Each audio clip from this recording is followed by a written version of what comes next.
Hey guys, welcome back to the channel. Since joining Real Madrid in 2024, Kylian Mbappé has primarily operated as a centre-forward, with only occasional appearances on the left wing. But ever since his arrival, the debate has never really stopped. Some fans say he's the best player in the world right now. Look at his stats, they're insane.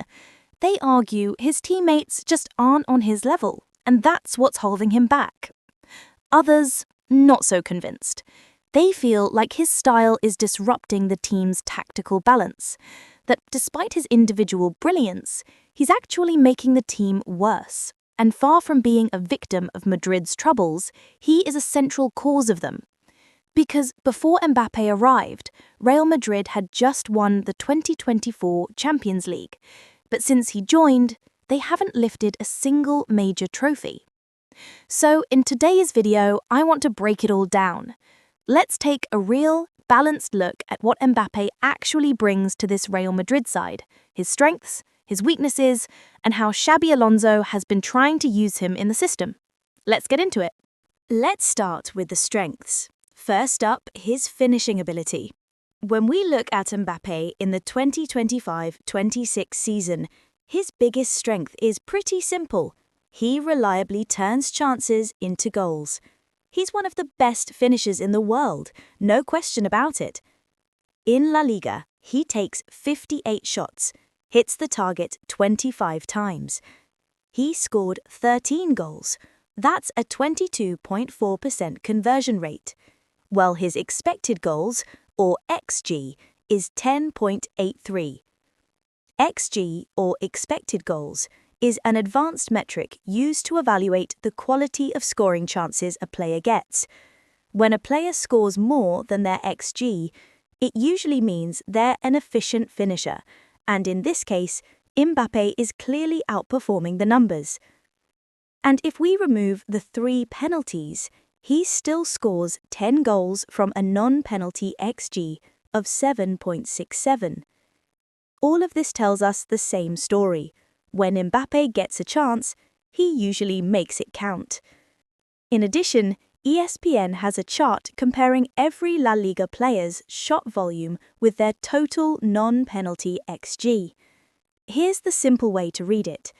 If you're above the line, it means you're getting good quality chances for the number of shots you take. If you're below the line, you're forcing a lot of bad shots. And as you can see, Mbappé leads the league in total shots and ranks second in XG. Meanwhile, Lamine Yamal is second in shot volume, but his XG isn't even close to second. That basically means he's taking a ton of low-quality shots. So yeah, whatever people say about Mbappé, his finishing remains elite. Now let's move on to Mbappé's second strength, exploiting space with pure speed. According to UEFA's official stats this season, he's clocked a top speed of 34.51 kilometers per hour. Other reports have tracked him hitting 36.08 kilometers per hour during sprints in 2025. That's elite level pace, right up there with the fastest in world football. And what really sets him apart? He knows exactly when to use it. The moment an opponent's backline steps up or pushes forward, Mbappé is ready to punish with one perfectly timed run in behind. Blink and he's gone. He's not just fast, he's a space terminator, the kind of player who turns half chances into one-on-ones just by reading the defensive line and exploding at the right time. According to an ESPN article from the end of 2024, Mbappé spends 76% of his time walking or jogging on the pitch. But at the same time, he averages around 35 sprints per game, which puts him 22nd among La Liga forwards, right around where you'd expect for a player with his kind of explosiveness. So what does that tell us? It shows that Mbappé's playing style in Real Madrid has changed. He's not constantly running or making long, high-energy runs all game. Instead, he's super selective. Most of the time, he moves at a low intensity, walking, jogging, staying under the radar, and then suddenly explodes with a few high-speed sprints that break defensive lines wide open. That's his comfort zone. Give him room to run into, and he's deadly. Take the Champions League away match at Anfield. Madrid hit on the counter, Mbappé shifts into top gear, and Liverpool have no choice but to bring him down. Yellow card. Then there's El Clasico at home. That opening goal? Pure textbook. Bellingham slides the pass in, and Mbappé darts diagonally from the left, right on the edge of the offside line. One sharp move, and he's already in front of the centre-back, slotting it home with ease. Or the away game against Atletico in the 2025-26 season. Classic Mbappé moment. He times his run perfectly to beat the offside trap, bursts past the defender, and finishes with composure. It's all about reading the defensive line and using that explosive first few steps to gain separation. These plays all have something in common. Mbappé usually starts his run just off the shoulder of the defender, and with his burst off the mark plus his acceleration curve, he creates a 2 to 3 meter gap in just 10 to 20 meters. He eats up space like no one else. Once he's in behind, it only takes a couple of touches to get into shooting rhythm. No wasted motion, no overcomplicating, just speed, timing, and that instinct to finish. All right, so we've talked about what makes Mbappé so special. Now let's flip the script and look at where he still has room to grow. First up, his attacking toolkit is a bit limited. Yes, his XG is high, and yes, he scores a lot, but if you really break down his goals, most of them come from the same few finishes, a right-footed side-foot shot or a clean drive with power. They're effective, but there's not a ton of variety. Things like free kicks, rare. Headers, even rarer. Left foot, using the outside of the boot, quick poacher-style goals in tight spaces, or any other unconventional methods, not a big part of his game. And remember that comfort zone we talked about earlier, sprinting into space behind the backline? That kind of chance depends heavily on having space to run into and on teammates playing the perfect through ball at the perfect moment. When Xabi Alonso's system can't consistently create space in behind, when that vertical threat gets shut down, the team's attacking issues really start to show. And in those moments, Mbappé's impact tends to fade. He almost disappears from the game, not because he's playing badly, but because the game no longer suits what he does best. Take the away games against Liverpool and Rayo Vallecano this season. They're perfect examples. Both teams defended with serious discipline. The moment they lost the ball high up the pitch, 8 or more players immediately dropped back to protect the space behind. In a low block, they compressed their own defensive third, giving Mbappé zero runway to accelerate. Madrid, on the other hand, struggled to match the intensity. They lacked movement, lost the sprint battles, and were forced into sideways passes and long-range shots. In that kind of setup, Mbappé's threat level drops massively. And here's where things get even more complicated with Mbappé. He's not the kind of forward who drops deep to help build play, like Dembélé or Harry Kane. He's also not a complete all-rounder in the mould of prime Cristiano Ronaldo, someone who can hurt opponents in the air, take free kicks, make late runs into the box, or sniff out goals in tight spaces. So when Madrid can't stretch the pitch vertically, Mbappé finds it hard to influence the game in other ways. He's not the guy who's going to touch the ball many times to help solve structural problems. That's just not his game. And that's the real issue. Mbappé's skill set is built around a small set of specific weapons, sprinting into space or finishing in open space. If those conditions aren't there, it's tough to get the best out of him. In other words, he's pretty easy to shut down if you take that space away. Now let's talk about the biggest issue in Mbappé's game, his defending. According to ESPN, among all La Liga strikers who've played at least 90 minutes in 2025-26, Mbappé ranks dead last in successful pressures, with just 23. This successful pressure means your team wins the ball back within 5 seconds of your press. And here's the key part. This isn't just raw totals, it's normalized per 30 minutes of off-ball time, which makes it a fair comparison across players and teams. So what does that tell us? 1. Compared to other number 9s in the league, Mbappé contributes the least in terms of successful pressing. 2. Even with Real Madrid's high possession stats this season, he's still doing very little off the ball when it comes to applying effective pressure.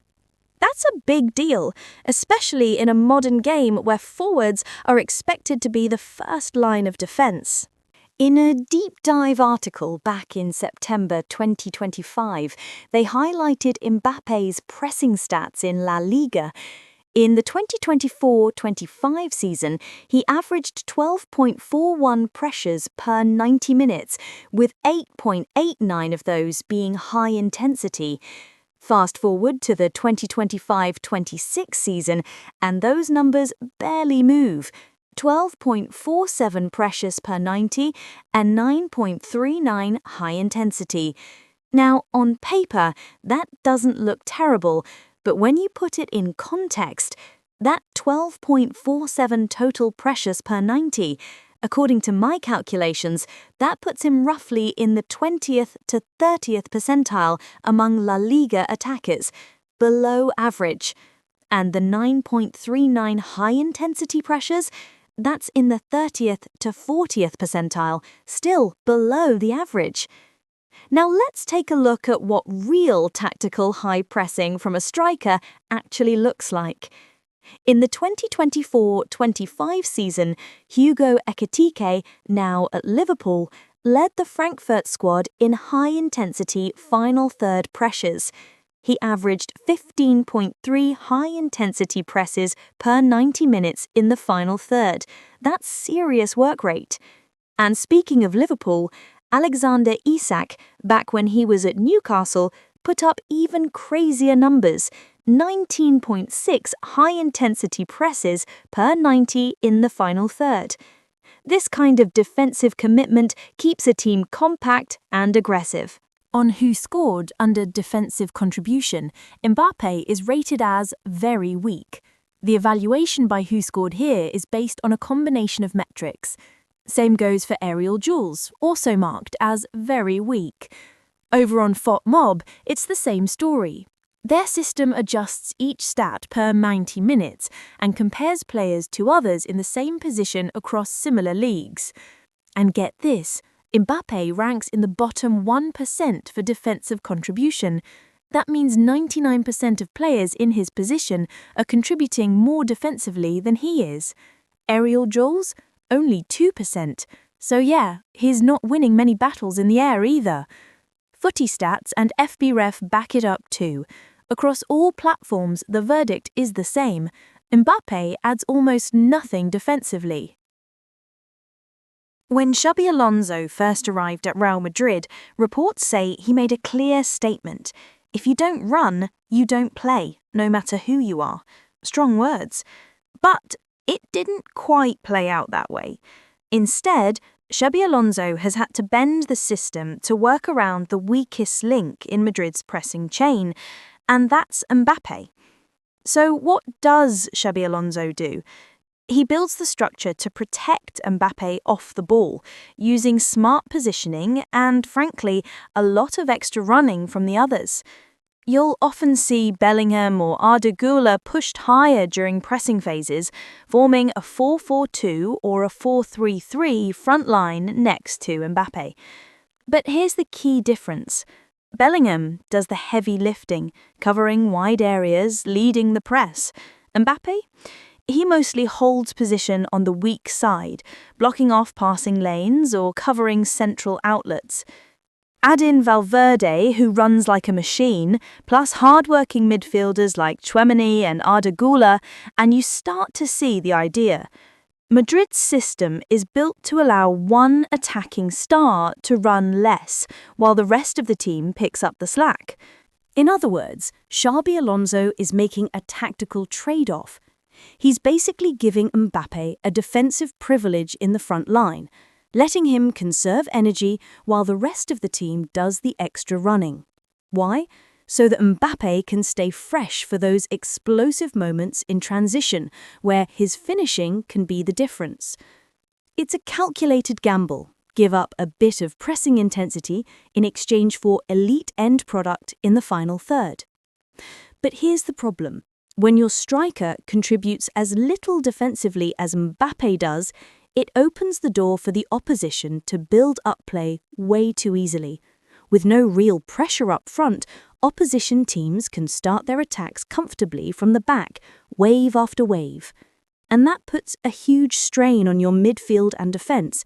It makes defending harder, more exhausting, and way more risky. For example, look at the Club World Cup when PSG smashed Real Madrid 4-0. Mbappé was just jogging around while PSG calmly built out from the back. No pressure, no urgency, no disruption. This will lead to serious consequences for the team. Mbappé doesn't defend, teammates work harder, they have less left in the tank to help him in attack, he gets isolated, and the team struggles. It's not just a tactical issue, it affects the whole balance of the squad. Now let's talk about the final issue with Mbappé's game, his movement off the ball. I actually broke this down in detail in some of my previous videos. As the team's main number 9, he already gets the benefit of not having to do too much defensive work, but despite that, he often just hangs around the top of the box, waiting in that so-called sweet spot. The problem? That leaves his teammates, especially the wingers or attacking midfielders, to do the hard work of attacking the centre-backs and crashing the box. And over the course of a match, that takes a serious toll on them. If you look at his heat map, it backs this up. You'll see Mbappé spends a lot of time drifting into zone 14 on the left side, constantly calling for the ball in that left half space near the top of the box. And the problem with Mbappé's movement isn't just about him. It actually gets in the way of his teammates, especially Vini Jr. His positioning often ends up clogging the exact spaces where Vini is most dangerous. Take the game against Villarreal, for example. I broke this exact situation down in a previous video. Mbappé literally parks himself in the left channel, right in Vini's path. Why not make a run forward or pull a defender away to create space for a teammate? Just a bit of off-ball movement would make a huge difference. But instead, they're basically stacked on top of each other. And on top of that, Mbappé's movement when trying to get on the end of chances isn't great either. Take the game against Liverpool, for example. Mbappé keeps drifting behind the centre-backs, almost waiting for some rare defensive mistake. In another scenario, Vini Jr. has already pulled the line apart, and there's this huge pocket of space in front of the defenders. Why not sprint into it? Even if you don't get the ball, you're drawing defenders and making life easier for everyone else. Honestly, if you've watched enough Madrid games this season, you've probably had the same reaction. What is Mbappé doing with these runs? Sometimes it's just baffling. Now that we've covered Mbappé's strengths and weaknesses, let's wrap up by asking, how can we assess whether Real Madrid's signing of Mbappé has been a success, and whether it will be in the long term? Forget golden boots or individual stats. I mean, even a youth player like Gonzalo Garcia managed to win the golden boot at the Club World Cup. In a team like Real Madrid, that tells you something. That stuff looks great on paper, but it doesn't always mean much when it comes to winning, especially when a player enjoys this many privileges in the system. If you're getting that much protection and freedom, just scoring goals isn't enough. Here, we can follow one principle: put the team first. In my view, it comes down to two things. Firstly, has Mbappé helped the team win major trophies, the Champions League or the Club World Cup? Secondly, if we loosen the criteria a bit, An Mbappé-centric Real Madrid has still built a dominant record against heavyweight opponents, teams like PSG, Bayern, Arsenal, Barcelona, Liverpool and Manchester City, even if they haven't won a major title yet. If Real Madrid hits even one of those two criteria, I'd say it's been worth it. What do you think? Drop your thoughts in the comments.